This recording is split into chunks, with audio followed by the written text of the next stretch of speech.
Novel bye نمرہ احمد حصہ اول باب 5 وہ جب سے ماہر فرید کے اپارٹمنٹ سے آئی تھی اسے چپ لگ گئی تھی۔ وہ کیف جو پہلے اپنا اپنا لگتا تھا، ایک اسٹرگل کرتا انٹرپرینیور، اس کا وجود ہی نہیں تھا۔ وہ سر سے پیر تک جھوٹ کا مجسمہ تھا، دھوکہ، فریب۔ وہ اس وقت اپنے اسٹوڈیو میں زمین پر بیٹھی تھی، موبائل پہ ماہی کو ویڈیو کال ملائے وہ ایک خالی کینوس سامنے رکھے ہوئے تھی، آنکھوں سے آنسو بہہ رہے تھے۔ اتنا کوئی کمبخت نکلا کیف، ماہی نے جیسے ہی سنا اس کا مارے شوق کے منہ کھل گیا، اور پھر اسے شدید غصہ چڑھنے لگا۔ مجھے مل جائے کہیں، اس کو جان سے نہ مار ڈالوں تو میرا نام مہبینہ نہیں ہے۔ سر جھکائے کینوس کو دیکھتی مالا کے آنسو مزید تیزی سے بہنے لگے۔ اس کا ڈپریشن کا مرحلہ طویل ہو رہا تھا۔ رو مت مالا، اسکرین پہ ماہی بیڈ کراؤن سے ٹیک لگائے بیٹھی نظر آ رہی تھی۔ مالا کو روتے دیکھ کے وہ بھی پریشان ہو گئی تھی۔ کیف نے بہت برا کیا ہے، خود کو کیا بتاتا رہا اور نکلا کیا؟ ایک انتہائی امیر کبیر آدمی۔ ایک تو مجھے یہ سارے امیر آدمی لگتے ہی برے ہیں، پریویلیجڈ، باپ کے پیسے پہ عیش کرنے والے۔ ماہی کے کمرے کے کونے میں اسٹڈی ٹیبل پہ کام کرتے بعد نے مڑ کے غور سے اسے دیکھا۔ سارے امیر آدمی ماہی؟ اس نے جتایا تو ماہی نے ناک چڑھایا۔ اچھا منہ سے نکل گیا تھا، سارے امیر آدمی مجھے برے لگتے ہیں سوائے ایک کے۔ خوش؟ اب مجھے بات کرنے دو۔ مالا کی طرف متوجہ ہوئی جو سامنے رکھے 3x3 فٹ کے خالی کینوس کو بھیگی آنکھوں سے دیکھ رہی تھی۔ کیف کی ساری کہانی اس کینوس میں نظر آ رہی تھی۔ وہ خود کو ایک اسٹرگل کرتا انٹرپرینیور بتاتا تھا، مجبور، مقروض۔ مالا نے ایک دم گیسو کا ڈبہ جارحانہ انداز میں کھولا اور برش سفید گیسو میں ڈبویا۔ آنسو بدستور بہہ رہے تھے۔ مجھے وہ اپنی طرح لگتا تھا، اسکریچ سے اپنا کام شروع کرنے والا، اپنی زندگی تعمیر کرنے والا۔ لیکن ایسے امیر لوگوں کو اسٹرگل کا مطلب بھی معلوم نہیں ہوتا۔ منہ میں سونے کا نوالا لیے پیدا ہوتے ہیں، باپ کا پیسہ ساری عمر کے لیے کافی ہوتا ہے۔ انہیں کون سا اپنا بزنس سیٹ کرنے کی فکر ہوتی ہے؟ یہ کسی لڑکی کا تعاقب کرنے میں 3 ماہ اور بہت سارا پیسہ برباد کر سکتے ہیں۔ وہ اب جارحانہ انداز میں گیسو کو کینوس پہ برش سے پھیلا رہی تھی۔ کینوس پر ایک سفیدی سی تہ بنتی جا رہی تھی۔ تمہیں اس کو ڈھونڈ کے اس کا وہ حشر کرنا چاہیے کہ وہ آئندہ کسی بھی لڑکی کے ساتھ یہ کرنے سے باز رہے۔ ماہی کو شدید غصہ آ رہا تھا۔ کہاں سے ڈھونڈوں؟ وہ استنبول واپس چلا گیا ہے، اس کے پیچھے تو نہیں جا سکتی نا؟ میں تو کہتی ہوں انسٹا پہ اسے ڈھونڈتے ہیں اور اس کے بھائی کو بھی، اور اس کو میسج کرتے ہیں کہ ماہی، اس نے سختی سے روکا، ہمیں ان سے دور رہنا ہے، وہ خطرناک لوگ ہیں، اسلحہ استعمال کرنے والے۔ کیف جمال نے بتایا تھا نا اس کے بارے میں؟ ہاں ٹھیک کہہ رہی ہو، یقیناً وہ سب خود ہی کر رہا تھا، خون کے چھینٹے، وہ لائٹر، تمہیں بس تنگ کر رہا تھا۔ اف، مجھے سوچتے ہوئے بھی خوف آ رہا ہے۔ ایک سائیکوپیتھ جس نے مبینہ طور پر اپنے سوتیلے باپ کو مارا ہے، وہ ہمارے گھر میں تھا، تمہارے اتنے قریب۔ ماہی نے جھرجھری لی، پھر چہرے پہ سوچ ابھری۔ لیکن اس نے کچھ کیا نہیں، اس نے میرا انسانوں سے اعتبار اٹھا دیا، کیا یہ کم ہے؟ وہ برش کو کینوس پر رگڑتی جا رہی تھی۔ ہاں مگر اس نے 1.5 ماہ تمہارے پاس جاب کی، اس نے تمہیں ہرٹ نہیں کیا، پھر اس نے اچانک جاب چھوڑ دی اور 1.5 ماہ تک تمہارے سامنے نہیں آیا، جاتے جاتے ایک دن بس تم سے ملا، اس کا کیا مقصد تھا؟ وہ سائیکوپیتھ ہے، ایسے لوگ مہینوں کسی کے پیچھے لگے رہتے ہیں۔ مگر مالا، تم اس کا ذکر ہمیشہ اتنے اچھے لفظوں میں کرتی تھی کہ میری نظر میں اس کا امیج بہت اچھا تھا، حالانکہ تم نے مجھے اس کی تصویر نہیں دکھائی کبھی۔ خیر اب مجھے شوق بھی نہیں ہے، مگر اس سب میں کچھ مسنگ ہے مالا۔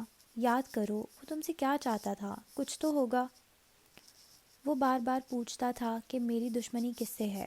وہ اب غائب دماغی سے گیسو کی ایک اور تہہ کینوس پر پینٹ کر رہی تھی۔ کبیرہ تائی کے بارے میں بھی پوچھتا تھا۔ بقول کیف جمال اسے مجھ سے کوئی انفارمیشن چاہیے تھی اور وہ مجھے نقصان بھی پہنچانا چاہتا تھا۔ کیا یہ کیف جمال سچ بول رہا ہے؟ یہ ہو ہی نہیں سکتا کہ اس نے پیسے نہ لیے ہوں۔ ماہی کا ازلی مشکوک لہجہ عود کر آ گیا۔ مالا نے ہاتھ روک کے چہرہ اٹھایا، اس کی آنکھوں میں برہمی تھی۔ مجھے ماہر فرید کے مقابلے میں کسی پہ اعتبار کرنا پڑے تو میں کر لوں گی۔ مالا، اب تم منطق کے خلاف جا رہی ہو. تم لوگوں کو بلیک اینڈ وائٹ دیکھتی ہو، یا اچھے یا بہت برے ہیں. مجھے لگتا ہے اپنے غصے میں تم اس ساری کہانی میں کچھ مس کر رہی ہو. مالا نے زور سے برش زمین پر رکھا. سفید چھینٹے اڑ کے اس کے کپڑوں اور چہروں پر جا گرے. میرے ساتھ اس نے اتنا غلط کیا اور تم مجھے الزام دے رہی ہو؟ میں صرف اتنا کہہ رہی ہوں کہ جس آدمی کا ذکر تم اتنے اچھے لفظوں میں کیا کرتی تھی، یہ کیسے ہو سکتا ہے کہ اس میں اتنی برائیاں ہوں اور ہمیں شک بھی نہ ہوا ہو؟ اس نے کسی وجہ سے تمہیں ٹارگٹ یو نو واٹ ماہی، تمہارا ہمیشہ سے یہی مسئلہ رہا ہے. تمہیں ہر ایک سے زیادہ عقل مند بننے کا شوق ہوتا ہے. ماہی سب جانتی ہے. ماہی کے انداز میں کبھی غلط نہیں ہوتے. وہ غصے سے کہہ رہی تھی. تم صرف مجھے غلط ثابت کرنے کے لیے بات کو دوسرے اینگل سے دیکھ رہی ہو. اس آدمی نے مجھے اتنا بڑا دھوکہ دیا ہے اور تم چاہتی ہو کہ میں اس سے نفرت بھی نہ کروں. ماہی بھی اتنی ہی پٹھان تھی جتنی کہ مالا. اس کی بھی تیوری چڑھ گئی. تم نے مالا کبھی زندگی میں میرا مشورہ مانا ہو تو پھر بات کرو. میں نے ظہیر کے بارے میں کیا کہا تھا یاد کرو. تم سے بات کرنا ہی فضول ہے. ہاں تم رہو اپنی دنیا میں. دونوں طرف سے غصے سے فون ایک ساتھ بند ہوا. مالا نے تیزی سے برش کو گیسوں میں ڈبویا اور بار بار کینوس پر رگڑنے لگی، جیسے آج سارا ڈبہ ختم کر دے گی. غصے سے اس کا چہرہ تمتما رہا تھا. اپنے بیڈ روم میں موجود ماہی نے بھی اتنے ہی غصے اور جھنجھلاہٹ سے فون رکھا. سمجھتی کیا ہے مالا اپنے آپ کو؟ اب وہ کڑ رہی تھی. اسٹڈی ٹیبل پہ کام کرتے عباد نے گردن موڑ کے اسے دیکھا. ماہی، تم نرمی سے بھی بات کر سکتی تھی. مالا پہلے ہی پریشان ہے. اس کے ساتھ اتنا دھوکہ ہوا ہے. اس کو چاہیے کہ پولیس کال کرے. کوئی ضرورت نہیں ہے اس کو مشورہ دینے کی. وہ ہمیشہ اپنی مرضی کرتی ہے. اب میں بھی اس سے کبھی بات نہیں کروں گی. کبھی بھی نہیں. وہ ہر ناراض بہن کی طرح مستقبل کی پلاننگ کر رہی تھی. عباد نے اینک کے پیچھے سے افسوس سے اسے دیکھا. جب تمہاری مجھ سے لڑائی ہوتی ہے تب بھی تم ایسے ہی پلاننگ کرتی ہو؟ نہیں، تمہارے لیے تو میں زہر تک خرید لاتی ہوں. وہ جل کے بولی تو عباد ٹھیک ٹھیک کہہ کے سمجھتے ہوئے واپس کام کی طرف متوجہ ہو گیا. کینوس کو سفیدی سے ڈھکنے کے بعد مالا نے تھک کے برش رکھ دیا اور گیلی آنکھوں سے اسے دیکھنے لگی. تبھی میسج ٹون بجی. اس نے تیزی سے موبائل اٹھایا.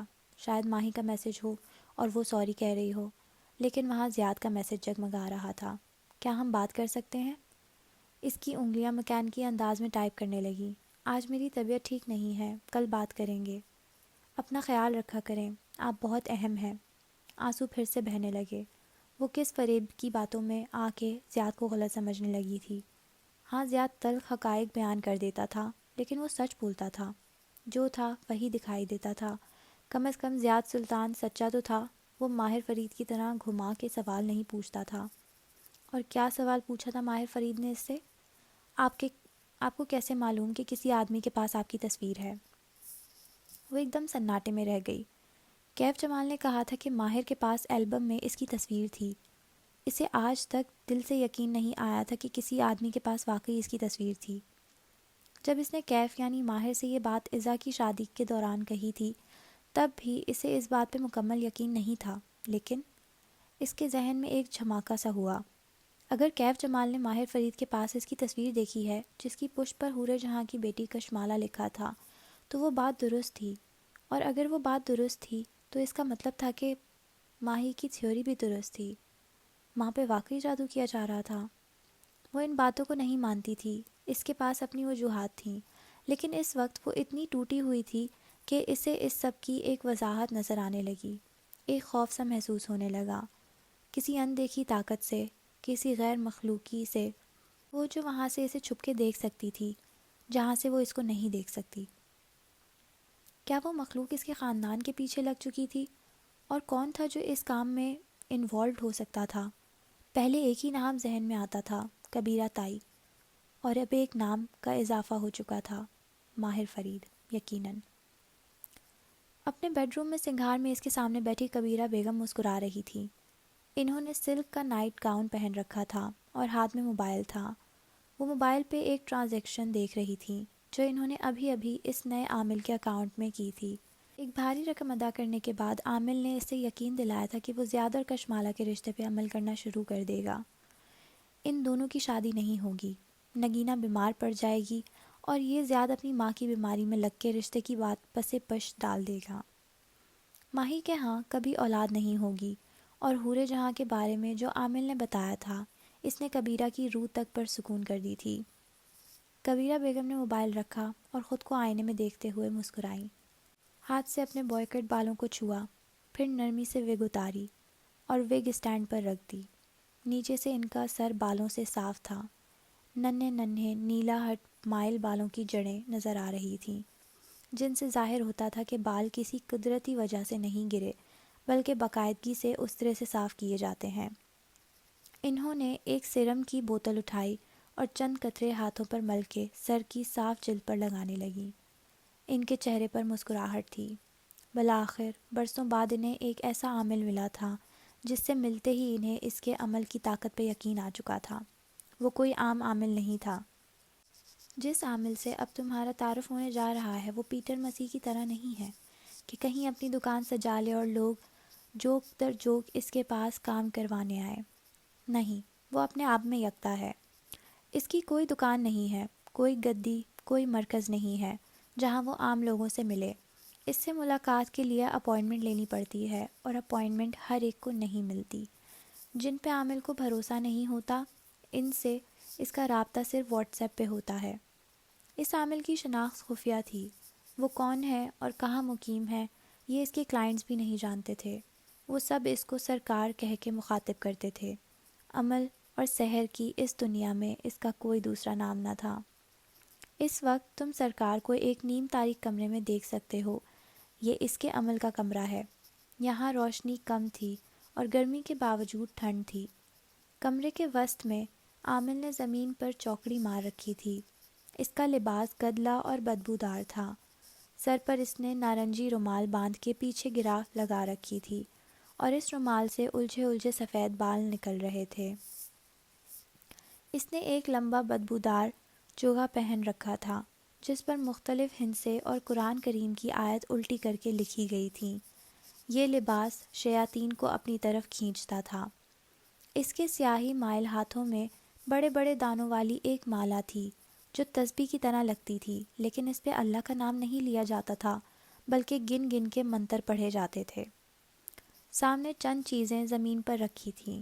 اس کمرے میں دوسرا کاٹھ کباڑ بھی تھا، لیکن نیم اندھیر ہونے کی وجہ سے وہ نظر نہیں آتا تھا۔ وسیع کمرے کے شمالی کونے میں 5-6 فٹ کی تکون لکڑی کھڑی تھی، جیسے پارٹیشن ہو۔ اس کے پار ہلکی سی روشنی جلی تھی، یہاں سے وہ جگہ صاف دکھائی نہ دیتی تھی۔ فی الحال عامل کا دھیان ان اشیاء کی طرف لگا تھا جو سامنے بکھری تھیں۔ ایک پتلا، چند تصاویر، سوئیاں، بھوری سی روشنائی جس میں اس کا کھردرا ہاتھ قلم ڈبو ڈبو کے ایک کاغذ پر تعویذ لکھ رہا تھا۔ اس کے سامنے بکھری تصاویر تمہاری جانی پہچانی ہیں۔ ایک سبز آنکھوں والی لڑکی کشمالہ کی تھی، ساتھ ایک سانولی رنگت والے مسکراتے ہوئے زیاد کی۔ تیسری تصویر میں بھوری آنکھوں اور بھرے گالوں والی ماہی تھی، اور چوتھی تصویر حورِ جہاں کی تھی۔ اسے ان سب لوگوں پہ عمل کا آغاز کرنا تھا۔ یہ عمل عامل سرکار کے اپنے لیے نہیں تھا، یہ کلائنٹ کے لیے تھا، لیکن آج اسے صرف ان تصاویر پہ عمل نہیں کرنا تھا، اسے کسی اور پہ بھی عمل کرنا تھا، ایک ذاتی دشمن پہ۔ اس کے جادو اکثر کامیاب ہوتے تھے، چاہے سامنے والا کتنی ہی پڑھائیاں کرتا ہو۔ اس نے کئی طلاقیں کروائی تھیں، کئی لوگوں کو بیماریاں کروا کے معذور کیا تھا، کچھ تو مر بھی گئے تھے۔ اس نے کئی لوگوں کی شادیوں میں بندش ڈالی تھی، کئی کو بے اولاد رہنے پر مجبور کیا تھا، کئی کے بچے پیٹ میں مارے تھے، کئی مرے ہوئے لوگوں کے منہ میں تعویذ ڈال کے ان کے پیچھے رہ جانے والے خاندان اجاڑے تھے، اور ہر کامیاب جادو کے بعد اس کی پاور بڑھتی تھی۔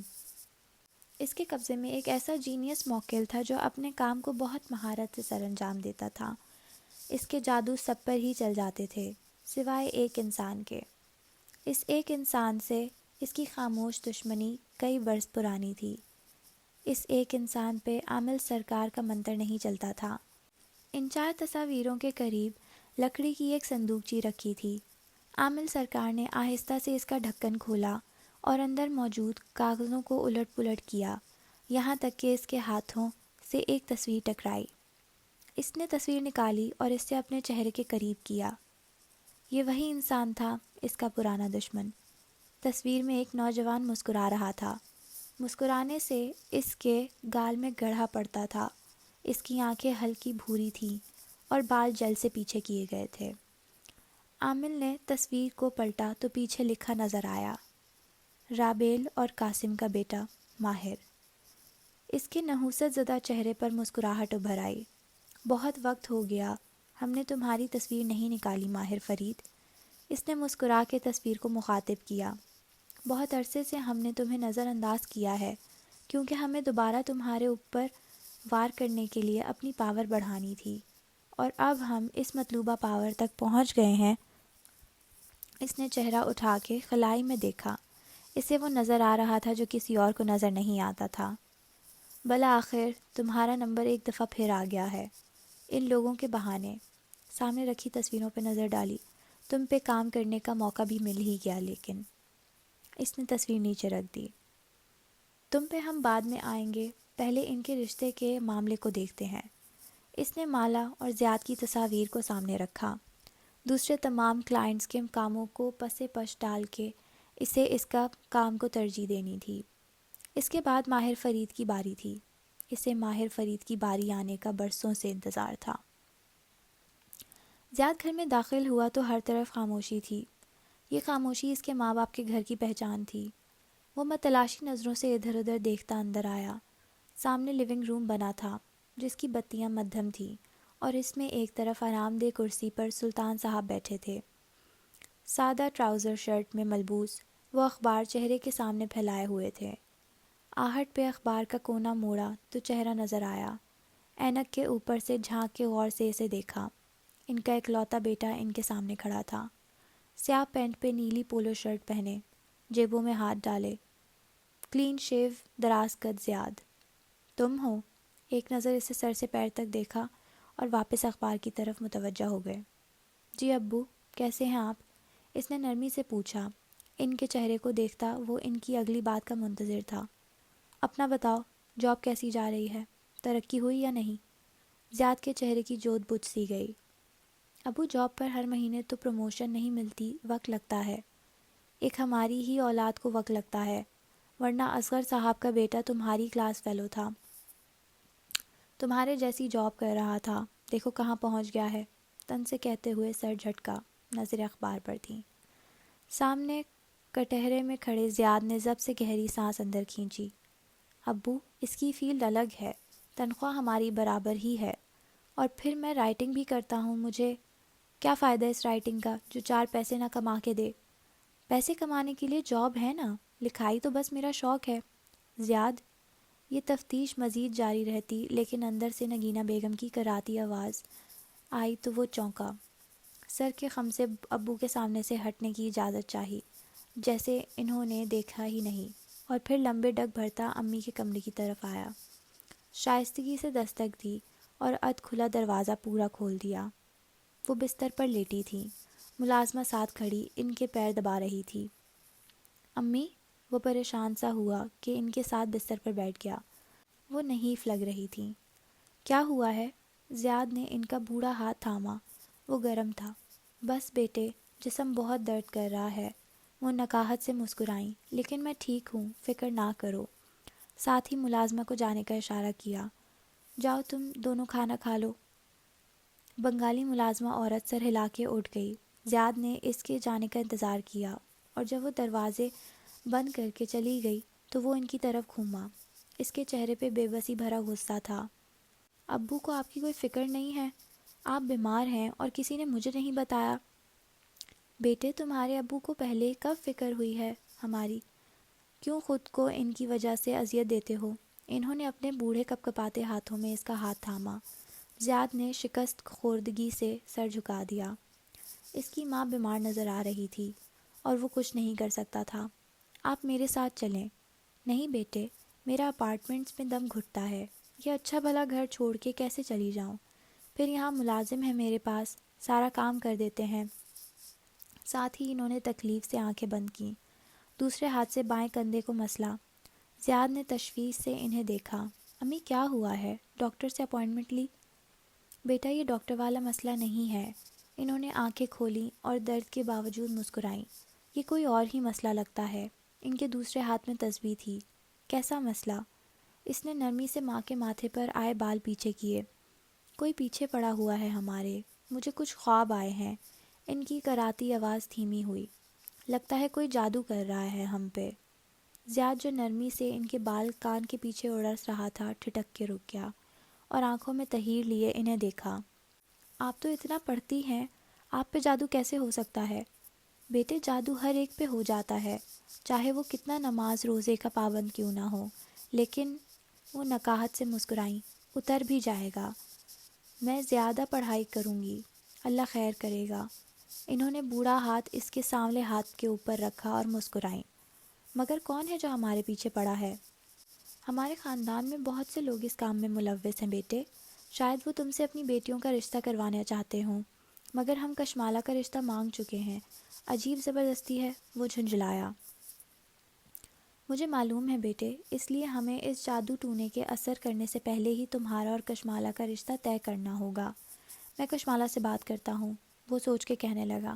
آپ کو لگتا ہے اگر کشمالہ اور میرا رشتہ طے ہو جائے تو یہ لوگ باز آ جائیں گے؟ جب تک شادی نہ ہوئی ہو وہ اپنی کوششیں کرتے رہیں گے۔ لیکن نگینہ بیگم نے آسمان کی طرف انگلی اٹھائی۔ میرا رب ہے نا، اس کے کلام سے ان جادوگروں کی سازشیں اور جادو ناکام ہو جائیں گے۔ اوکے، میں چند دنوں کی چھٹی لے لیتا ہوں، ہم پاکستان جائیں گے اور حورے جہاں آنٹی کے گھر جا کے باقاعدہ رشتہ کی بات کریں گے۔ آپ سفر کر لیں گی؟ نگینہ نے مسکرا کے سر ہلایا۔ اپنے بیٹے کی خوشی کے لیے میں ضرور کروں گی۔ وہ ہلکا سا مسکرا دیا اور نرمی سے ان کے بالوں کو کان کے پیچھے اڑسا۔ پھر گردن موڑ کے بند دروازے کو دیکھا جس کے پار لاؤنج میں ابو بیٹھے تھے۔ زیاد کے چہرے پہ اداسی اتر آئی۔ ابو نے ساری عمر آپ پہ ظلم کیے ہیں، ان کے رویے کی وجہ سے میں اس گھر میں نہیں رہتا، لیکن آپ ہیں کہ چپ چاپ برسوں سے برداشت کرتی آ رہی ہیں۔ آپ جیسا حوصلہ اور صبر ہر ایک میں نہیں ہوتا۔ بیٹے عورت کو برداشت کرنا ہوتا ہے، گھر ایسے نہیں بستے۔ زیاد نے سر ہلا دیا اور نرمی سے ان کے ہاتھ تھپ تھپایا۔ میں پھر بھی آپ کی اپوائنٹمنٹ لے رہا ہوں، ہم ڈاکٹر کو ضرور دکھائیں گے، اوکے؟ نرمی سے کہہ کے وہ جیب سے فون نکالنے لگا۔ باہر لاؤنج میں بیٹھے سلطان صاحب اسی بے حسی سے کان لپیٹے اخبار پڑھ رہے تھے۔ قریباً گھنٹے بعد جب زیاد اپنے ماں باپ کے گھر سے نکلا اور گاڑی کی طرف بڑھا تو آسمان سے خون کے چند چھینٹے آ کے اس کی نیلی شرٹ پر گرے۔ اس نے چونک کے سر اٹھایا تو ایک عجیب سا پرندہ اڑتا ہوا دور جا رہا تھا۔ زیاد نے انگلیوں سے گردن کو چھوا جہاں چند قطرے گرے تھے، پتلا سا سرخ مایا۔ اس نے تشویش سے آسمان کو دیکھا۔ پرندہ بہت دور جا چکا تھا۔ کون تھا جو اس کا اور کشمالہ کا رشتہ نہیں ہونے دینا چاہتا تھا؟ کون تھا جو اس کی خوشیوں کے پیچھے پڑا تھا؟ اتنے عرصے بعد اس کا دل شادی کرنے اور سیٹل ہو جانے پہ آمادہ ہوا تھا۔ ایسے میں کیوں یہ جادوگر یا عامل اس کی خوشیوں کے پیچھے پڑ رہے تھے؟ دن کی روشنی اونچی کھڑکیوں سے اندر آتی اس کے سارے آفس کو منور کیے ہوئے تھی۔ وہ پین سے گرافک ٹیبلٹ کی اسکرین پر لکیریں کھینچ رہا تھا۔ کوٹ پیچھے اسٹینڈ پر ٹانگا اور سفید شرٹ کے کف موڑے ہوئے تھے۔ سر جھکائے وہ کام میں منہمک تھا جب دروازے پر دستک ہوئی۔ ماہر نے اکتا کے چہرہ اٹھایا تو دیکھا گلاس ڈور کے پار بیربل کھڑا ہے۔ بھائی کو اپنی طرف متوجہ پا کے بیربل نے مسکرا کے ہاتھ ہلایا۔ اس کی ناگواری مزید بڑھ گئی۔ پین نیچے رکھا اور میز پر لگا بٹن دبایا تو دروازہ کھل گیا۔ بیربل ازلی خوشگوار موڈ میں چلتا ہوا اندر آیا۔ ایک ہاتھ میں وہ چابیوں کا گچھا عادتاً گھما رہا تھا۔ ماہر نے اونچی کرسی پر پیچھے ٹیک لگائی اور سر سے پیر تک اسے دیکھا۔ جینز، جاگرز اور آدھی آستین کی شرٹ پہنے، اس کے گھنگرالے بال فٹ بالرز کی طرح سیٹ تھے۔ جانتے ہو بزنس چلانے کے لیے سب سے اہم چیز کیا ہوتی ہے؟ باپ کا بہت سارا پیسہ؟ بیربل مسکرایا۔ موجودگی، بزنس کے مالک کی اپنی موجودگی۔ تمہیں اس وقت اپنی بیکری میں ہونا چاہیے تھا۔ کوئی اور نصیحت ماہر پہ؟ ماہر نے افسوس سے اسے دیکھا۔ آج کے دور میں اگر کسی کو پیسہ کمانے کا شوق ہو تو اسے یاد رکھنا چاہیے کہ سنگل انکم، ایک آمدنی پہ گزارا ناممکن ہو چکا ہے۔ ایک آمدنی صرف ضروریات پوری کر سکتی ہے۔ تعیشات کے لیے انسان کو آمدنی کے انگلیوں کی وی بنا کے دکھائی. 2 ذرائع چاہیے. تم ساری زندگی اپنے باپ کی کمپنی کے ماہانہ الاؤنس پہ گزارا نہیں کر سکتے بیربل؟ کبھی لیکچر دینے کے علاوہ اپنے چھوٹے بھائی کے لیے وقت نہیں نکال سکتے؟ بیربل نے خفگی سے پلکیں 2-3 دفعہ جھپکائیں. ماہر چند لمحے اسے دیکھتا رہا، پھر پین ایک طرف رکھا اور اسکرین بجھاتے ہوئے اٹھا. کیوں نہیں، وقت ہے میرے پاس، چلو قہوہ پیتے ہیں. اس کے دوستانہ انداز پہ بیربل نے قدرے تعجب اور شک سے اسے دیکھا. وائے بے، واو، آج ماہر آفندی نے میرے لیے خود وقت نکالا ہے. آفندی ادب کا طرز تخاطب تھا جسے بیربل الٹ معنوں میں استعمال کرتا تھا. ماہر محض مسکرا دیا اور کف کے بٹن بند کرنے لگا. بیربل نے ہونٹ سے کوڑے کچھ گنگناتے ہوئے گردن ادھر ادھر موڑی تو کھڑکی میں رکھا کیکٹس نظر آیا. اس کے ابرو اوپر اٹھے. تحیر سے ماہر کو دیکھا. وہ اب کوٹ پہن رہا تھا. یہ اپنا ہم شکل پودا لینے کی کیا ضرورت پیش آئی؟ ماہر نے کوٹ پہن کے کالر ذرا جھٹکے اور مسکرا کے اس کے کندھے پر ہاتھ رکھا اور باہر چلنے کا اشارہ کیا. بیربل کو یاد آیا، سیاہ سفید فرش پر بیٹھی سیاہ لباس والی لڑکی جو ساتھ رکھے پودے پر ہاتھ پھیر رہی تھی. ایک معنی خیز مسکراہٹ اس کے لبوں پہ بکھر گئی. زارینہ ہال میں ایک اسٹاف کے ساتھ کھڑی چند کاغذات دیکھ رہی تھی. اس نے دونوں کو باہر نکلتے دیکھا تو اسٹاف سے معذرت کر کے تیزی سے اس کی طرف آئی، ایسے کہ ان دونوں کی اس جانب پشت تھی. ماہر کے آفس کا دروازہ بھی واپس چوکھٹ سے نہیں لگا تھا جب زارینہ نے اسے تھام کے روک لیا، پھر ان کو جاتے دیکھتی رہی. بیربل گزرتے ہوئے تمام اسٹاف کو مسکرا کے ہاتھ ہلا رہا تھا اور وہ اس سے جوابی مسکراہٹ کے ساتھ دیکھ رہے تھے. دفعتاً وہی جونیئر آرکیٹیکٹ ان کے قریب آئی اور ٹیبلٹ ماہر کو دکھایا. اب بہت امید سے اس نے اپنے باس کو چہرے کو دیکھا جس نے اس کے کام پہ صرف ایک نظر ڈالی تھی. تمہارے فلور پلان کی سر لوکیشن میں سیکیورٹی گیپ ہے. یہ بینک بلڈنگ ہے، تمہارا گھر نہیں. گھور کے اسے دیکھا. دوبارہ سے بناؤ. لڑکی نے خفگی سے ٹیب واپس لیا اور پیر پٹک کے آگے بڑھ گئی. وہ دل میں تمہیں سائیکوپیتھ کہہ رہی ہوگی. بیربل نے اس کے قریب سرگوشی کی. ماہر نے مسکرا کے سر جھٹکا. سائیکوپیتھ ود ڈالرز، وہ ذہنی مریض جس کے پاس ڈالرز ہیں. بیربل نے جھرجھری لی. میری بیکری میں اگر کوئی میرے نام رکھتا تو اب تک میں اسے فائر کر چکا ہوتا. تمہارے خیال میں وہ تمہارے نام نہیں رکھتے ہوں گے؟ ماہر ہلکا سا ہنسا. وہ دونوں چلتے ہوئے لفٹ کے قریب پہنچ چکے تھے. ہر باس کے نام رکھے جاتے ہیں. تم نے اپنی باس کا کیا رکھا تھا؟ وہ دونوں لفٹ کے دہانے پر کھڑے تھے جب بیربل نے پوچھا. ماہر کی مسکراہٹ غائب ہوئی. بیر، اس کی آنکھوں میں تنبیہ تھی. بیربل نے دونوں ہاتھ اٹھا دیے. تمام، اوکے اوکے، نہیں پوچھتا. لفٹ کے دروازے کھلے اور وہ دونوں اندر سوار ہو گئے. لفٹ اوپر چلی گئی تو زارینہ نے تیزی سے ماہر کے آفس کا دروازہ کھولا اور اندر داخل ہوئی. آج وہاں سندل ووڈ کی موم بتی کی خوشبو پھیلی تھی. وہ ماہر کی میز تک آئی اور دھڑکتے دل سے دراز کھولا. وہاں کچھ کاغذات تھے، اوپر ٹوٹی ہوئی خطائی رکھی تھی. زارینہ نے تعجب سے اسے 2 انگلیوں میں اٹھایا. چند ذرے مزید بھر بھرا کے نیچے گرے. ماہر ایسے بسکٹ یا بیکری میں بنی چیزیں نہیں کھاتا، اور یہ باسی بسکٹ بیربل کی بیکری کا نہیں لگتا تھا. پھر وہ جو بھی چیز تھی زارینہ کو پسند نہیں آئی تھی. اس نے بنا سوچے سمجھے خطائی کو ٹشو میں لپیٹا اور مٹھی میں دبائے باہر نکل آئی. پھر ہال کے دوسرے کونے میں رکھی ایک ڈسٹ بن میں اسے پھینک دیا. ولا کی چھت پر ایک اوپن ایئر کیفے بنا تھا. استنبول پہ اترتی شام وہاں سے دکھائی دے رہی تھی. اطراف کی اسٹریٹس کے اونچے سرسبز درخت آنکھوں کو ٹھنڈک پہنچا رہے تھے. ماہر اور بیربل ایک میز پہ آمنے سامنے بیٹھے تھے اور شبنم کافی کے 2 کپ ان کے سامنے رکھ رہی تھی. تمہاری پسندیدہ کافی بیربل؟ کوکونٹ ملک کے ساتھ، اس نے مسکرا کے اطلاع دی. بیربل نے کپ اٹھایا اور آنکھیں بند کر کے سونگھا، پھر داد دینے والے انداز میں اسے دیکھا. شبنم، تم میری پسندیدہ لوگوں کی فہرست میں دوسرے نمبر پر آ گئی ہو. پہلے پہ کون ہے؟ میں خود. اس نے ہنس کے کافی کا کپ ہونٹوں سے لگایا. شبنم نے محض کر کے استحضیہ نظروں سے اسے دیکھا، پھر ماہر کو آنکھوں میں کوئی اشارہ کیا اور وہاں سے ہٹ گئی. اب بتاؤ، تم ٹھیک ہو؟ بیربل کے چہرے پہ فکر مندی تھی. وہ ٹانگ پر ٹانگ جمائے بیٹھا گردن موڑ کے اطراف میں رکھی کرسیوں کو دیکھ رہا تھا. دور آسمان پر نارنجی سورج کی آخری کرنیں بکھری تھیں. اس سوال پہ محض شانے اچکا دیے۔ مجھے کیا ہونا ہے؟ کیا ہم نے تمہیں زبردستی اس لڑکی سے دور کر کے برا کیا ہے؟ بیربل سنجیدگی سے پوچھ رہا تھا۔ ماہر کی بھوری آنکھیں ڈوبتے سورج پہ جمی تھیں۔ مجھے کوئی کسی کام پہ مجبور نہیں کر سکتا مالک، اور تم نے مجھے صرف یاد کروایا تھا کہ میں فوکس لوز کر رہا ہوں۔ جو ہوا ٹھیک ہوا۔ میں تمہیں لاہور سے اس لیے نہیں نکالنا چاہتا تھا کیونکہ تم خود کو اور اس لڑکی کو دونوں کو ہرٹ کر رہے تھے، لیکن بیربل نے گہری سانس لی۔ کچھ تھا ماہر کے بارے میں جو بہت اداس کر دینے والا تھا، لیکن تم اگر اس سے دور رہ کے خوش نہیں ہو تو اس کے پاس واپس چلے جاؤ، اس سے معافی مانگو اور پھر فیصلہ کرو۔ وہ مجھے کبھی معاف نہیں کرے گی۔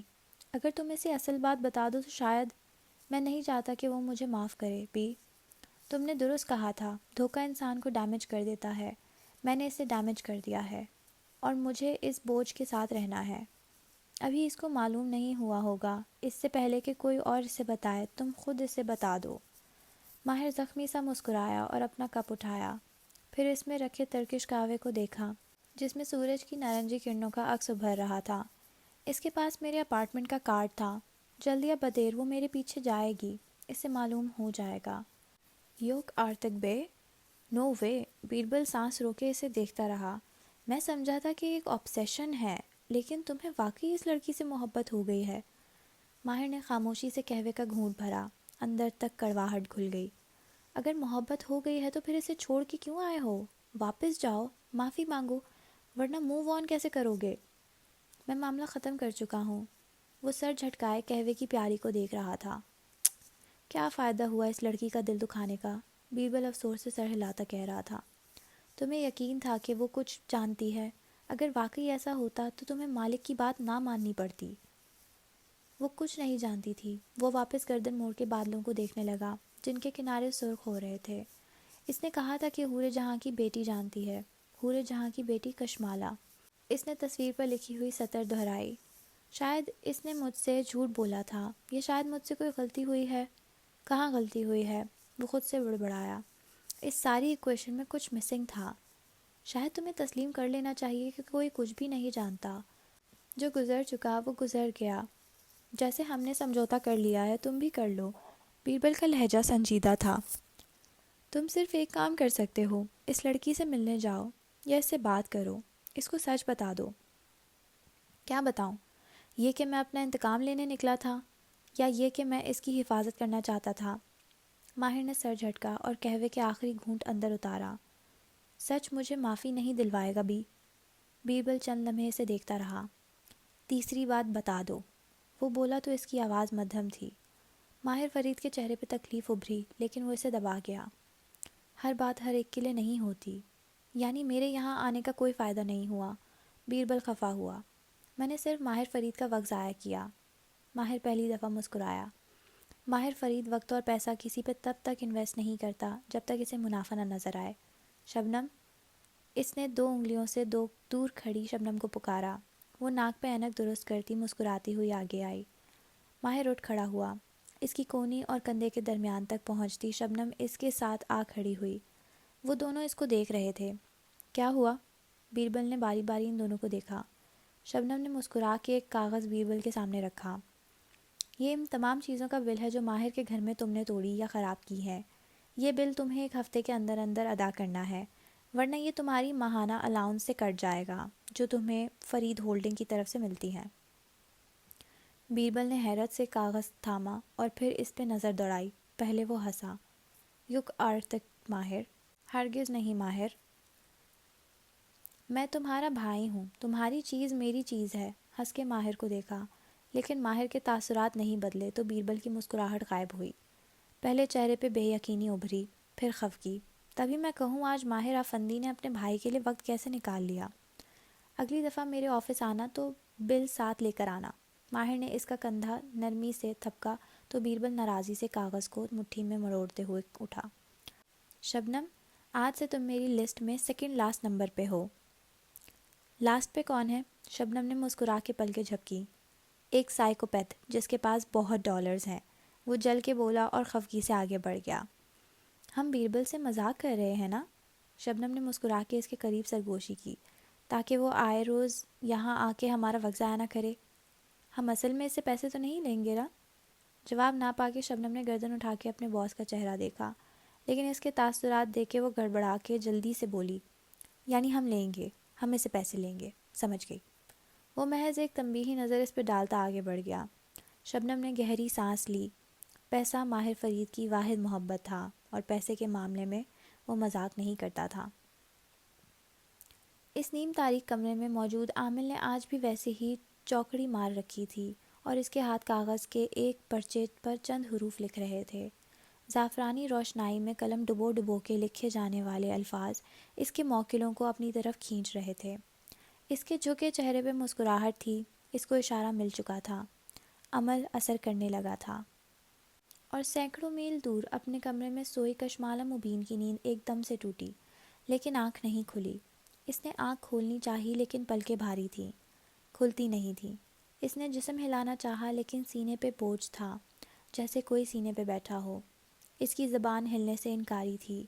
اس نے لب کھولنے چاہے لیکن وہ ہلتے نہیں تھے۔ اس نے دل ہی دل میں پڑھنے کی کوشش کی، اللہ لا الہ، لیکن آیت الکرسی کے پہلے الفاظ نہیں پڑھے جا رہے تھے۔ کوئی دھیرے دھیرے اس کا کمبل کھینچ رہا تھا، آہستہ آہستہ، تھوڑا سا کھینچتا پھر رک جاتا، تنگ کرنے کا سا انداز۔ دروازہ چرچرانے کی آواز بھی آئی، جیسے کوئی اندر آیا ہے۔ بیڈ کے کنارے پر بوجھ بڑھا، جیسے کوئی ساتھ بیٹھا ہے۔ وہ ساکت لیٹی، آنکھیں بند تھیں، لیکن وہ جانتی تھی کہ کوئی کمرے میں ہے، کوئی ہے جو جان بوجھ کے آوازیں نکال کے اسے تنگ کر رہا ہے۔ وہ اسے ڈرانا چاہ رہا ہے۔ اس کا سارا جسم پسینے میں شرابور تھا۔ اس نے پھر سے پڑھنا چاہا، اللہ لا الہ الا هو الحی القیوم۔ یکدم زبان کا تالا کھل گیا۔ وہ بنا آواز کے آیت الکرسی پڑھنے لگی۔ ایک دم سینے سے بوجھ ہٹا، ذہن کسی تاریک سمندر میں ڈوب کے باہر نکلا۔ کشمالہ نے چونک کر آنکھیں کھولیں اور جھٹکے سے اٹھ بیٹھی۔ اب ہر طرف سکوت تھا۔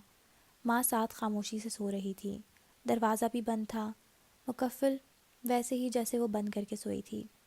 وہ گھبرا کے بستر سے نیچے اتری اور لائٹ جلائی۔ اس کا سانس تیز چل رہا تھا اور دل ایسے بری طرح سے دھڑک رہا تھا جیسے سینہ توڑ کے باہر آ جائے گا۔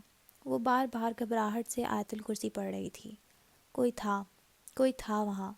کیف باہر گارڈ ڈیوٹی پہ ہوگا، وہ اس سے پوچھے گی کہ… یکدم وہ بالکل ساکت ہو گئی۔ کیف؟ کہاں سے آیا کیف؟ کیف تو اسے چھوڑ کے جا چکا تھا۔ وہ وہیں بیڈ پر پیر اوپر کر کے بیٹھ گئی اور اپنے گرد بازو لپیٹ کے خود کو جیسے گلے سے لگا لیا۔ ایک دم سے آنکھوں سے آنسو بہنے لگے۔ اتنے دن بعد اتنا شدید سلیپ پیرالائسس ہوا تھا، اتنے دن بعد اتنا ڈر لگا تھا۔ کیا وہ اب کبھی بتی بجھا کے نہیں سو سکے گی؟ اس نے بھیگی آنکھوں سے اطراف میں دیکھا اور کرب سے آنکھیں بند کیں۔ ایک دم ذہن میں جھماکہ ہوا۔ مالا نے آنکھیں کھولیں اور حیرت سے سوچا، بلکہ یاد کرنا چاہا، ابھی وہ خواب میں کیا دیکھ رہی تھی؟ سینے پہ دباؤ بڑھنے سے پہلے وہ کیا دیکھ رہی تھی؟ اس نے آنکھیں بند کر کے یاد کرنا چاہا۔ اگر ابھی یاد نہ کیا تو وہ یاد نہیں کر سکے گی۔ خواب دیر ہونے پہ بھول جاتے ہیں۔ اس نے دیکھا تھا کہ ایک تاریک سا کمرہ ہے جس میں روشنی کم ہے، اور کمرے کے وسط میں ایک ہنڈیا رکھی ہے۔ ایک سیاہ چوگے والے آدمی اس ہنڈیا کے ساتھ بیٹھا ہے۔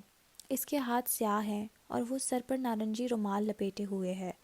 سر جھکائے وہ کاغذ پر تعویذ لکھ رہا ہے۔ اس کے سامنے مالا اور زیاد کی تصویریں رکھی ہیں۔ یکدم وہ زیاد کے چہرے پہ خون ڈالنے لگتا ہے، قطرہ قطرہ سرخ خون۔ پھر ایک دم سے وہ جادوگر چہرہ اٹھا کے مالا کو دیکھتا ہے، سیدھا اس کی آنکھوں میں، جیسے وہ سامنے بیٹھی ہو، اور وہ مسکراتا ہے۔ اس کی آنکھیں سیاہ ہیں اور نارنجی رومال سے نکلتے اس کے بال سفید ہیں۔ اس کے چہرے پہ سفید داڑھی بھی ہے، چھوٹی سی داڑھی، اور اس نے نارنجی رومال کے نیچے جالی دار ٹوپی پہن رکھی ہے، جیسی معید مسجد پہن کے جاتا ہے۔ وہ آدمی کون تھا؟ اس کا چہرہ اس نے زندگی میں پہلی دفعہ دیکھا تھا۔ بوڑھا آدمی جس کے بال بالکل سفید تھے۔ وہ چہرہ اس سے یاد رہ گیا۔ گو کہ وہ اجنبی تھا، لیکن وہ اس چہرے کو بھرے مجمع میں شناخت کر سکتی تھی۔ البتہ عجیب بات یہ تھی کہ خواب میں اسے احساس ہوا تھا کہ وہ اس شخص کو جانتی ہے، بہت اچھی طرح سے۔ ایک شناسا احساس تھا اس شخص کے چہرے میں۔ کیا اس کی شکل کسی سے ملتی تھی؟ وہ جو بھی تھا، اس کے پاس مالا اور زیاد کی تصویر تھی۔ کیا وہ مالا اور زیاد کے رشتے پہ جادو کرنا چاہتا تھا؟ کیا کوئی نہیں چاہتا کہ ان کا رشتہ بنے؟ لیکن ابھی تو رشتہ بنا ہی نہیں تھا۔ اف میرے اللہ، میرے پیچھے کون پڑا ہے؟ اس نے موبائل اٹھایا اور لاؤنج میں آ گئی، ساری بتیاں جلا دیں۔ اب کچھ ڈر کم ہوا تو ماہی کو ویڈیو کال ملائی۔ ماہی کے ہاں دوپہر تھی۔ وہ اپنے لیونگ روم میں لمبی لیٹی مالا کے بارے میں ہی سوچ رہی تھی۔ میں ساری زندگی بات نہیں کروں گی اس سے، وہ بھیگی آنکھوں سے بڑبڑا رہی تھی۔ سامنے کچن کاؤنٹر پر لیپ ٹاپ رکھے اونچے اسٹول پر بیٹھ کے کام کرتے بعد نے ایک نظر اسے دیکھا۔ ابھی اس کی کال آئے گی تو تم نے سب بھلا دینا ہے۔ ماہی کے غصے کو ہلکا مت لو اچھا، وہ دفتن غصے سے بولی۔ اتنے میں فون کی گھنٹی بجی تو ماہی نے تیزی سے میز پر رکھا فون اٹھایا۔ مالا کا نام دیکھتے ہی جلدی سے اٹھ کے بیٹھی اور کال ریسیو کی۔ سوری مالا، میں بہت غلط بول گئی، وہ مالا کا چہرہ دیکھتے ہی روحان سی ہو کے بولی اور آنکھوں سے آنسو بہنے لگے۔ سوری ماہی، میں نے بھی غلط ریئیکٹ کیا۔ مالا اداس لگتی تھی۔ اس کے کھلے بال کانوں کے پیچھے اڑ سے تھے اور سبز آنکھیں بے چین سی تھیں۔ عباد نے مسکراہٹ دبا کے اسے دیکھا۔ میں اس سے ساری زندگی بات نہیں کروں گی، زیر لب ماہی کی نقل اتاری۔ ماہی نے چہرہ اٹھا کے اسے خفگی سے دیکھا۔ بہنوں کے درمیان نہ بولو اچھا؟ پھر وہ مالا کی طرف متوجہ ہوئی اور گیلے چہرے کے ساتھ مسکرائی۔ اور سناؤ کیسی ہو؟ بہنوں کی ناراضی ایسی ہی ہوتی تھی، کوئی ایک بات کر لے تو سارے گلے شکوے بھول جاتے ہیں۔ پھر اسے خیال آیا، تمہارے ہاں تو رات ہوگی، کیا ہوا؟ مجھے بہت برا سلیپ پیرالیسس ہوا ہے اور ایک خواب بھی آیا ہے۔ چونکہ وہ ایک برا خواب نہیں تھا بلکہ آگاہی دینے والا خواب تھا، اس لیے وہ ماہی کو سنائے گی۔ میں اس آدمی کو پہچانتی تھی خواب میں، جیسے اس کی شکل کسی سے ملتی ہے، کچھ شناسا تھا۔ اف ماہی، مجھے یاد کیوں نہیں آ رہا؟ وہ بے بس نظر آ رہی تھی۔ ماہی نے غور سے اسے دیکھا۔ اب تمہیں یقین آیا مالا کہ یہ سب جو ہمارے ساتھ ہو رہا ہے اس میں جادو اور جنات کا ہاتھ ہے؟ مالا نے تکان سے اسے دیکھا اور کندھے اچکائے۔ شاید شاید تم ابھی شاید کہہ رہی ہو لڑکی، ہوش کرو، کوئی ہے جو ہم پہ جادو کر رہا ہے۔ یقیناً کبیرہ تائی نے کوئی عامل ہائر کیا ہوگا۔ ہمیں کنفرم تھوڑی ہے کہ یہ کبیرہ ہی ہے۔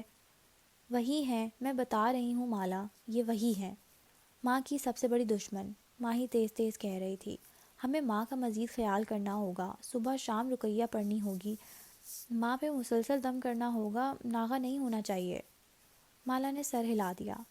میں ماں کے ساتھ ہوں، وہ ٹھیک ہو رہی ہیں، اب کچھ نہیں ہوگا، اس نے بڑبڑا کے جیسے خود کو تسلی دی۔ ویسے مالا، ہماری لڑائی اس کمبخت ماہر فرید کی وجہ سے ہوئی ہے، خود تو وہ فارغ ہے، تمہارا تعاقب کرنے کے علاوہ اسے کوئی کام نہیں، ہمیں بھی ٹینشن میں ڈال دیا۔ فارغ تو ہے، لیکن باتیں کیسی بڑی بڑی کرتا تھا، وہ یاد کر کے بتانے لگی۔ رات کے 3 بجے کیف کی باتیں یاد کرنا بھی عجیب لگ رہا تھا۔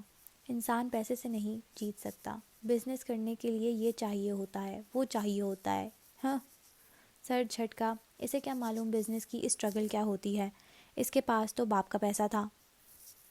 اور کیا کہتا تھا؟ ماہی اس کو غور سے دیکھ رہی تھی۔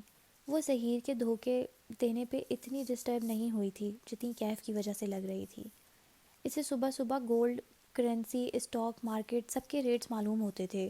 وہ اس کے لہجے میں بتانے لگی، میں کیف ہوں، مجھے پتہ ہوتا ہے۔ اور اسے یاد آیا، میں وقت اور پیسہ وہاں ضائع نہیں کرتا جہاں مجھے منافع کی امید نہ ہو۔ یہ تو کسی فلم کا ڈائلاگ ہے شاید۔ ماہی کو یہ بات شناسا لگی۔ وہ قدرے حیران ہوئی، پھر کچھ سوچ کے ہنسی آئی۔ اتنا امیر تھا وہ، بخت بھی اور سلیم کے ساتھ گزارا کیسے کیا ہوگا؟ البتہ مالا نہیں ہنسی، وہ اداس تھی۔ اسی لیے وہ ہمارے گھر میں نہیں رہتا تھا، یہاں صرف ہم پہ نظر رکھنے آتا تھا۔ اس کے اسٹینڈرڈ اونچے تھے، وہ ہمارے گھر سے کچھ نہیں کھاتا تھا، صرف کافی پیتا تھا۔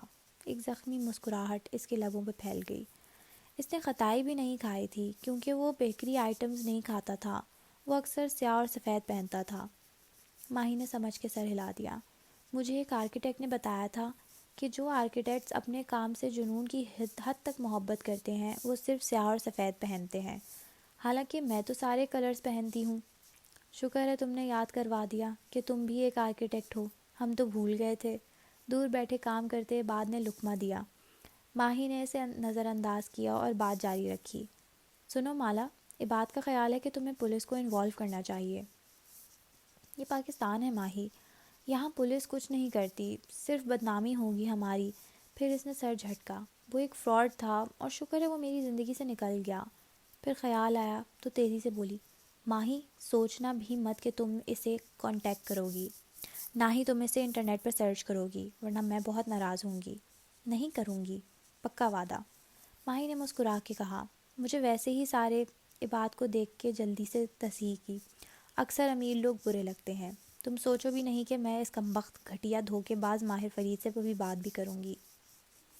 اس نے مسکرا کے اپنی بہن کو یقین دلایا تھا۔ مالا اداسی سے مسکرا دی، پھر وہ اوپر اپنے اسٹوڈیو میں چلی آئی۔ وہاں ایک دراز میں اس نے کیف جمال سے منسلک چیزیں رکھی ہوئی تھیں، اس کے کاغذات، امپلائمنٹ کانٹریکٹ، شناختی کارڈ کی کاپی، سی وی، سب کچھ جعلی تھا۔ اس نے سب جمع کر کے ٹیبل پر رکھا اور وہیں بیٹھ کے بس اس سب کو دیکھے گئی۔ ملال، افسوس، اس شخص کی وجہ سے وہ اتنی کڑوی ہو گئی ہے کہ اپنی بہن سے لڑ بیٹھی۔ ایسا نہیں تھا کہ ماہی اور اس کی لڑائی نہیں ہوتی تھی، ٹین ایج تک ہفتے میں 2 لڑائیاں لازماً ہو جاتی تھی، لیکن جب سے ماہی کی شادی ہوئی تھی ان کی ایک لڑائی 2 ماہ کے ایک دفعہ ہوتی تھی۔ فاصلے کی وجہ سے لڑائیوں میں کئی ماہ کا گیپ آنے لگا۔ بہن بھائیوں کی لڑائیاں اس دنیا سب سے نارمل چیز ہے، لیکن یہ لڑائیاں کسی تیسرے کی وجہ سے نہیں ہوتی تھیں۔ اسے کیا ہوتا جا رہا تھا؟ فجر کے بعد وہ اپنے کمرے میں آئی تو ماں اٹھ بیٹھی تھی، بخت بھی ساتھ بیٹھی ان کے بالوں کے چوٹی بنا رہی تھی۔ آپ کب جاگیں؟ وہ فکر مندی سے کہتی ان کے قریب آئی اور ان کا ہاتھ تھام کے ان کے ساتھ بیٹھی۔ کتنے دن سے وہ ان کو توجہ نہیں دے رہی تھی، صرف کیف کی وجہ سے۔ ماں نے اپنی جھریوں زدہ بوڑھی آنکھوں سے اسے دیکھا اور مسکرائیں، پھر اس کے ہاتھ پر اپنا بوڑھا سا ہاتھ رکھا۔ تم اوپر اسٹوڈیو میں تھیں، یقیناً کام کر رہی ہوگی، اتنا قیمتی کام ہے تمہارا، میری وجہ سے تم کام بھی نہیں کر سکتی، وہ ملال سے کہہ رہی تھی۔ وہ وہیں سن بیٹھی رہ گئی۔ ماں نے اس کے کام کو قیمتی کہا تھا، کتنے برسوں سے وہ یہ بات سننا چاہتی تھی اور کیا قیمت ادا کی تھی اس بات کی۔ ماں، اس کی آنکھیں بھیگنے لگیں۔ مالا، میں تو اب ٹھیک ہوں، پھر تم کیوں؟ وہ ہچکچائیں، جیسے الفاظ تلاش کیے۔ بیٹے، تم اپنے آپ کو بہت محنت سے اس مقام تک لائی تھی، تم نے بہت لگن سے اپنی زندگی تعمیر کی تھی، تم واپس کیوں بدل رہی ہو؟ انہوں نے ایک ہاتھ سے اس کے بالوں کو چھوا جو الجھے ہوئے سے جوڑے میں بندھے تھے۔ تم اتنے برسوں کی محنت کو کیسے ضائع کر سکتی ہو؟ اور یہ وہ لمحہ تھا جب کشمالہ کسی خواب سے جاگی، بس ایک لمحے میں دکھ، ڈپریشن کے مرحلے سے نکل کے قبولیت کے اسٹیج میں داخل ہو گیا۔ بس اس ایک لمحے میں اس نے قبول کر لیا کہ کیف اس کی زندگی سے جا چکا تھا۔ میں واپس نہیں بدلوں گی ماں، اس نے مسکرا کے ان کا ہاتھ تھاما۔ میں کشمالہ ہوں، میں کسی وجہ سے بھی اپنے آپ کو نہیں بدلوں گی، میں آج سے کام پہ واپس جاؤں گی، اوکے؟ مسکرا کے نم آنکھوں سے انہیں یقین دلایا۔ ماں بھی نرم سے مسکرا دیں۔ بخت بھی پیار سے ان کے بالوں میں برش پھیر رہی تھی۔ ان کے بال آج بھی زیادہ گرے تھے، شاید گرم دواؤں کا اثر تھا، شاید۔ دفتن فون کی ٹون بجی تو اس نے چونک کر موبائل اسکرین دیکھی۔ امی اور میں کچھ دیر پہلے ہی پاکستان پہنچے ہیں، زیاد کا میسج وہاں جگمگا رہا تھا۔ گزشتہ روز لاہور میں ان کے ایک رشتہ دار کی وفات ہو گئی تھی، یقیناً اس وجہ سے ان کا آنن فانن آنا پڑا۔ میں چاہتا ہوں کہ میں اور آپ ایک دفعہ مل کے بات کر لیں۔ شور، آج ہی مل لیتے ہیں۔ اس کی انگلیاں مکینکی انداز میں جواب لکھنے لگیں۔ وہ کشمالہ تھی، ایک نرم خو اور مہربان لڑکی۔ وہ کیف کی نفرت میں خود کو زہر آلود نہیں ہونے دے گی، وہ کیف کو بھلا کے اپنی زندگی میں واپس جائے گی۔ وہ ایک خواب، برا خواب تھا جو ختم ہو چکا تھا۔ اسے زیاد کے رشتے کے متعلق سوچنا تھا، کام پہ فوکس کرنا تھا، ماں کو توجہ دینی تھی۔ اس کی زندگی میں اور بھی غم تھے، کیف کے سوا۔ بطور آرٹسٹ آپ کو رنگ کیوں اچھے لگتے ہیں؟ مالا آئینے کے سامنے کھڑی تھی، گیلے کنڈیشنڈ بال شانوں پر بکھرے تھے اور وہ نرمی سے ان کو برش کر رہی تھی۔ چہرہ دائیں بائیں گھما کے دیکھا، ایک دانہ بھی نہ تھا۔ آج بالآخر وہ فریش لگ رہی تھی، کیونکہ رنگوں کی اپنی ایک زبان ہوتی ہے، ہر رنگ بات کرتا ہے۔ ماہر سیاہ پینٹ اور سفید شرٹ میں ملبوس آئینے کے سامنے کھڑا اپنی ٹائی کی نوٹ باندھ رہا تھا۔ بال جل سے پیچھے کو برش کیے گئے تھے اور ہلکی ہلکی شیو موجود تھی۔ ٹائی باندھ کے اس نے کلائی پر بندھی گھڑی دیکھی، 15 جولائی۔ آپ کا فیوریٹ رنگ کون سا ہے؟ مالا الماری کے سامنے کھڑی ہینگر سے آویزاں کیے کپڑے دیکھ رہی تھی۔ چند ہینگرز آگے پیچھے کیے اور پھر ایک جوڑا نکالا، سفید لمبی قمیص اور ٹراؤزرز کے ساتھ، اور اس کے ساتھ سرخ دوپٹہ۔ سرخ۔ ماہر نے ڈریسنگ روم کا دروازہ کھولا تو نفاست سے آرگنائز کیے کف لنکس اور گھڑیاں سامنے تھیں۔ اس نے KF والے کف لنکس نکالے اور مدھم مسکراہٹ کے ساتھ انہیں پہننے لگا۔ گڈ لک کے لیے۔ سرخ کیوں؟ وہ آئینے کے سامنے کھڑی سفید پتھر والے ٹاپس پہن رہی تھی۔ لمبے بال اب خشک کر کے سیٹ کر دیے گئے تھے اور سفید لباس کے ساتھ سرخ دوپٹہ کندھے پہ پن اپ کر دیا تھا۔ اس کا چہرہ پرسکون تھا کیونکہ سرخ رنگ گفتگو کرتا ہے۔ کیف کے کانفرنس روم میں آج میزیں مختلف طریقے سے لگائی گئی تھیں۔ کھڑکی کے ساتھ رکھی ایک اونچی میز پر بڑا سا 3D ماڈل رکھا تھا، ایک سرخ رنگ کی مستطیل عمارت۔ عمارت کا سرخ ہال ہموار نہ تھا، بلکہ وہ ٹکڑوں کی صورت میں سرخ فائبر گلاس سے بنایا گیا تھا، اور ہر ٹکڑے میں سرخ کا ایک مختلف شیڈ تھا، کہیں نارنجی جیسا، کہیں انار جیسا۔ اوپر لگی مصنوعی روشنیاں حرکت کر رہی تھیں، جن کے باعث وہ جھلملاتے ہوئے سرخ شیشوں والی عمارت لگتی تھی۔ اور کیا کہتا ہے سرخ رنگ؟ کیف کے آرکیٹیکٹس اپنے قطری مہمانوں کو ماڈل دکھا رہے تھے۔ بعض نے آنکھوں پہ آرٹیفیشل ریئلٹی والے چشمے بھی چڑھا رکھے تھے، جن کے باعث وہ خود کو عمارت کے اندر محسوس کر رہے تھے۔ سیاہ سوٹ میں ملبوس ماہر فرید خاموشی سے ایک معمر قطری آدمی کے چہرے کا جائزہ لے رہا تھا، جو مسکرا کے ان کی پریزنٹیشن دیکھ رہا تھا۔ فیصلہ اس کے ہاتھ میں تھا۔ سرخ کہتا ہے مجھے یاد رکھو۔ مالا نے الماری کھولی اور جھک کے جوتوں والا خانہ دیکھا، جہاں قطار میں جوتے لگے تھے۔ 2 سرخ جوتے ایک ساتھ رکھے تھے، سرخ فلیٹ جوتے اور سرخ ہائی ہیلز۔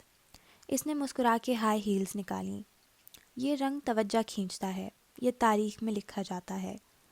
طویل کانفرنس ٹیبل کے گرد تمام افراد بیٹھے خاموشی سے سن رہے تھے۔ اب ماڈل وسط میں رکھا تھا، ایک طرف بڑی اسکرین پہ پریزنٹیشن چل رہی تھی۔ ماہر فرید ہاتھ ہلاتے ہوئے وہاں چلتی سلائیڈز کی وضاحت کر رہا تھا۔ بار بار اس کی نظریں معمر قطری کی طرف اٹھتیں۔ اس کا مسکراتا چہرہ بے تاثر تھا۔ ریڈ رائڈنگ ہوڈ کا چوغا کسی اور رنگ کا ہوتا تو یاد نہ رہتا۔ وہ ریسٹورنٹ میں داخل ہوئی تو کافی کے روسٹ ہوئے دانوں کی خوشبو نتنوں سے ٹکرائی۔ وہ متلاشی نظروں سے ادھر ادھر دیکھتی لکڑی کے زینے تک چلی آئی۔ سفید بیگ کونی سے لٹکا تھا، سرخ دوپٹہ کندھے پہ سیٹ تھا، گردن میں ڈائمنڈ کا ننھا سا لاکٹ تھا۔ وہ اعتماد سے سرخ ہیلز کے ساتھ لکڑی کے زینے پر چڑھنے لگی۔ ریڈ شوز والی فیری ٹیل میں لڑکی کے جوتے سیاہ ہوتے تو بھول جاتے، لیکن ان کی رنگت کی سرخ نے انہیں یاد رکھوایا۔ ماہر ریموٹ کے بٹن دباتا سلائیڈز بدل رہا تھا۔ طویل میز پہ بیٹھے افراد اسے سن رہے تھے۔ زارینہ اور دوسرے آرکیٹیکٹس درمیان میں چند باتوں کا اضافہ کرتے تھے۔ معمر قطری اسی مسکراہٹ کے ساتھ سر ہلا رہا تھا۔ سرخ خون کا رنگ ہے اور آگ کا بھی۔ ٹانگ پر ٹانگ جمائے بیٹھی زارینہ نے ماہر کی نگاہوں کے تعاقب میں کانفرنس ٹیبل کے ایک دہانے پہ بیٹھے بوڑھے قطری کو دیکھا، اور پھر دوسرے دہانے پہ کھڑے اپنے پروجیکٹ کے بارے میں بتاتے ہوئے ماہر کو۔ وہ ماحول کا تناؤ محسوس کر سکتی تھی۔ جب آپ سرخ پہنتے ہیں تو آپ کے جانے کے بعد بھی آپ کا ذکر کیا جاتا ہے۔ زیاد سلطان کھڑکی کے ساتھ ایک میز پہ بیٹھا تھا۔ اسے دیکھتے ہی مسکرا کے اٹھ کھڑا ہوا، ایک نظر اس پہ ڈالی۔ وہ مسکرا کے اعتماد سے چلتی اس کی طرف آ رہی تھی۔ مگر بہت سے لوگ سرخ سے غیر آرام دہ بھی ہوتے ہیں۔ وہ کہتے ہیں کہ سرخ ٹو مچ ہے۔ معمر قطری مسکرا کے نوٹس لے رہا تھا۔ ماہر اب اس کی سیدھ میں کانفرنس ٹیبل کی سربراہی کرسی پر بیٹھا تھا۔ ہاتھ ہلا کے عربی میں بات کرتے ہوئے وہ اپنا مدعا بیان کر رہا تھا۔ اس کے تمام اعصاب تنے ہوئے تھے۔ لوگوں کے لیے تو ہر چیز ٹو مچ ہوتی ہے، لوگوں کی سننے والے پیچھے رہ جاتے ہیں۔ انسان کو وہ رنگ پہننا چاہیے جس کے لیے اس کا دل چاہے۔ زیاد اور کشمالا ریسٹورنٹ کی ٹیبل پہ آمنے سامنے بیٹھے تھے اور ویٹر کافی سرو کر رہا تھا۔ کیف کا کانفرنس روم میں بچھی طویل میز پہ بہت سے لوگ بیٹھے تھے، لیکن سربراہی کرسیاں صرف 2 تھیں، ایک دوسرے کی سیدھ میں۔ ایک پر ماہر فرید موجود تھا اور سیدھ میں رکھی کرسی پر بوڑھا قطری۔ میں اس پروجیکٹ کو کرمزی سرخ کے نام سے پکارتا ہوں۔ ماہر فرید سربراہی کرسی پر بیٹھا اپنے بزنس فیس پہ مسکراہٹ سجائے کہہ رہا تھا۔ البتہ اس کے جسم کے تمام اعصاب اس وقت تنے ہوئے تھے۔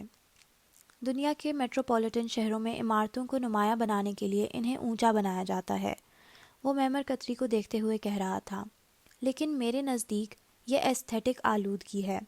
ساری اونچی عمارتیں ایک جیسی لگتی ہیں، اسی لیے ہم نے پروجیکٹ کرمزی کو بہت اونچا نہیں رکھا۔ اس کی 3 منزلیں بیسمنٹ میں اور 9 منزلیں زمین سے اوپر ہیں۔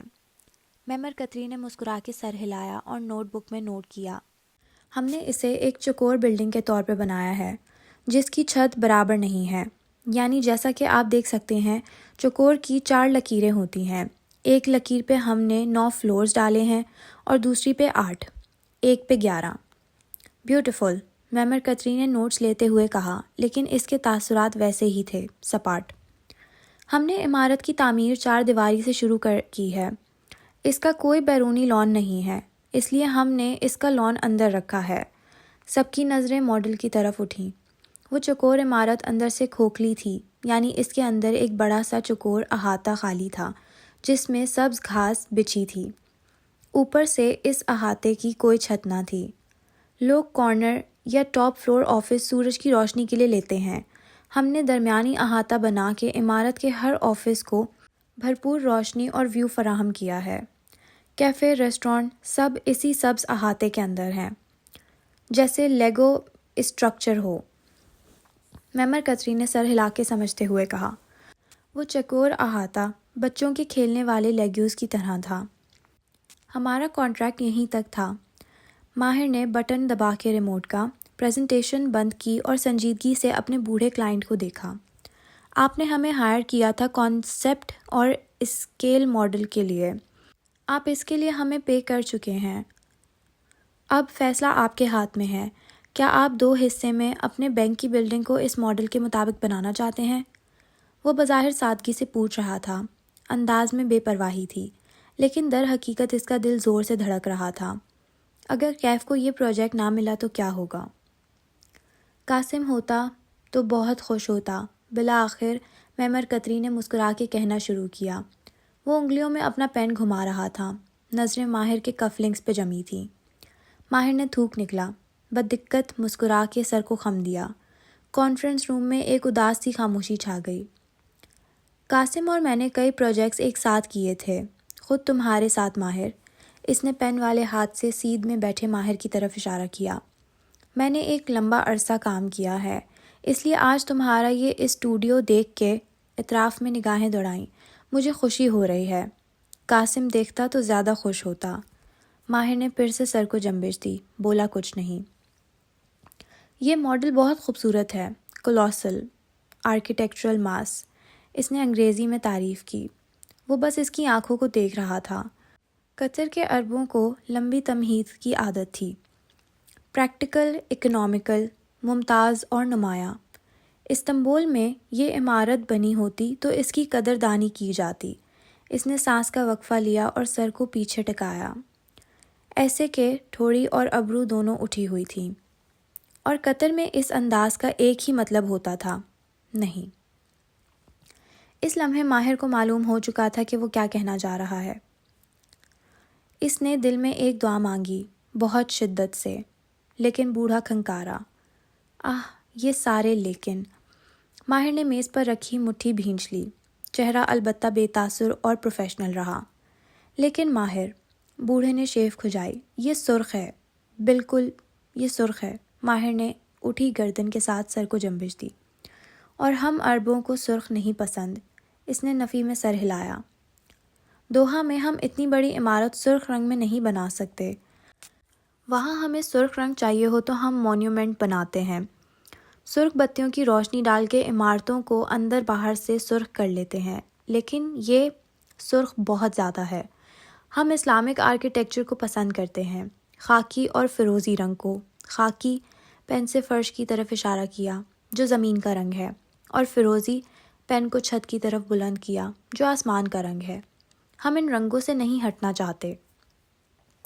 پھر وہ آگے کو جھکا اور دونوں کونیاں میز پر رکھ کے بغور ماہر کا چہرہ دیکھا۔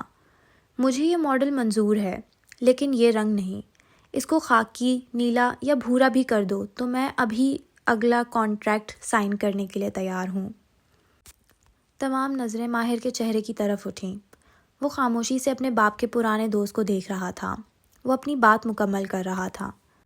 ہمارے کانٹریکٹ میں ایک شرط یہ تھی ماہر کہ ہم ماڈل میں اپنی مرضی کی تبدیلی کروا کے اس کانٹریکٹ کو آگے بڑھا سکتے ہیں۔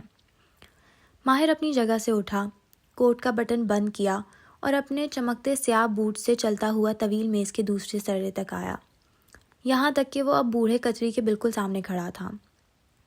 کتری اٹھ کھڑا ہوا۔ وہ اس سے قد میں چند انچ چھوٹا تھا۔ ہمارے کانٹریکٹ میں عبدالحمید صاحب ایک شرط یہ بھی تھی کہ اگر کیف تبدیلی پہ راضی نہ ہو تو ہم آپ کے لیے کام کرنے کے پابند نہیں ہیں۔ تمہیں اپنی ٹیم سے مشورہ کرنا چاہیے اور سوچ کے مجھے ایک ہفتے میں جواب دینا چاہیے، اس نے نرمی سے کہا، لیکن ماہر ہلکا سا مسکرایا۔ یہ میرا آخری فیصلہ ہے۔ اس نے مسافے کے لیے ہاتھ بڑھایا۔ زارا اور دوسرے آرکیٹیکٹس نے ایک دوسرے کی طرف دیکھا۔ وہ خوش نظر نہیں آ رہے تھے۔ بوڑھے نے مسکرا کے اس کے بڑھتے ہاتھ کو تھاما۔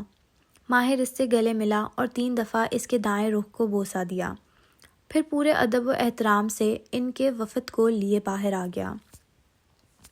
اس کا ہر انداز کہہ رہا تھا کہ دروازہ اس طرف ہے۔ وہ رخصت ہو گئے اور اس کی ٹیم بجھی بجھی سی کانفرنس ہال سے نکل گئی تو وہ اپنے آفس میں چلا آیا، پھر خاموشی سے گلاس وال کے سامنے جا کھڑا ہوا اور باہر دیکھنے لگا۔ زارینہ اس کے پیچھے اندر آئی۔ اس کا چہرہ بھی بجھا ہوا تھا۔ ماہر، ایک رنگ ہی تو تھا، ہم بدل سکتے تھے۔ وہ پہلوؤں پہ ہاتھ رکھے گلاس وال کے ساتھ کھڑا باہر دیکھ رہا تھا، چہرہ بے تاثر تھا۔ ٹھیک ہے، ہم نے پہلے یہ فیصلہ کر رکھا تھا کہ تمہارے فیصلے سے متفق ہوں گے، لیکن تم نے رنگ کی بات کو انا کا مسئلہ بنا لیا ہے۔ تھوڑی سی لچک دکھا دیتے۔ زارا، وہ آہستہ سے اس کی طرف گھوما۔ اس کا چہرہ بے تاثر تھا۔ کبھی کسی کتری بوڑھے کے سامنے آئندہ ٹانگ پر ٹانگ رکھ کے مت بیٹھنا، اٹس اوفینسو۔ ماہر، زارا کے ابرو تن گئے۔ انہوں نے انکار میرے بیٹھنے کے طریقے کی وجہ سے نہیں، تمہاری ضد کی وجہ سے کیا ہے۔ میں نے تمہیں کہا تھا ان کو رنگ کے بارے میں پہلے سے بتا دو، وہ سرخ رنگ پہ نہیں مانیں گے، لیکن تم نے… مجھے اکیلا چھوڑ دو زارا۔ اس کے انداز میں بیزاری تھی۔ وہ کفلنگس نوچتے ہوئے اتار رہا تھا۔ زارا چند لمحے بے بسی بھرے غصے سے اسے دیکھے گئی۔ کفلنگس اتار کے وہ میز تک آیا اور دراز کھول کے انہیں اندر ڈالا، پھر ایک دم ٹھٹک کے رکا۔ چہرہ اٹھایا تو چونکا ہوا سا لگ رہا تھا۔ میرا دراز کس نے کھولا ہے؟ شبنم؟ انٹرکام اٹھا کے شبنم کو بلانے لگا، جب زارا گہری سانس لے کر بولی، میں نے کھولا تھا۔ میں ایک فائل ڈھونڈ رہی تھی، اندر ایک ٹوٹا ہوا بسکٹ رکھا تھا، میں نے اٹھا کے پھینک دیا کہ تم نے دیکھ لیا تو خفا ہوگے۔ کسی اسٹاف نے صفائی کے دوران لاپرواہی سے اندر چھوڑ دیا ہوگا۔ وہ اسے دیکھ کے رہ گیا۔ اف زارا، کرب سے آنکھیں میچیں۔ کیا میں نے کچھ غلط کیا؟ زارینہ کے ابرو تعجب سے اکٹھے ہوئے۔ نہیں، اس نے گہری سانس لیا اور جھٹکے سے دراز بند کیا۔ اچھا کیا جو پھینک دیا، میں نے بھی یہی کرنا تھا۔ کچھ تھا جو اس میں بدل گیا تھا، کچھ جو ایک کیکٹس کے پودے اور ایک ٹوٹی ہوئی خطائی سے بڑھ کے تھا۔ وہ چلی گئی تو کمرے میں سناٹا چھا گیا۔ اب صرف وہ تھا یا اس کی تنہائی۔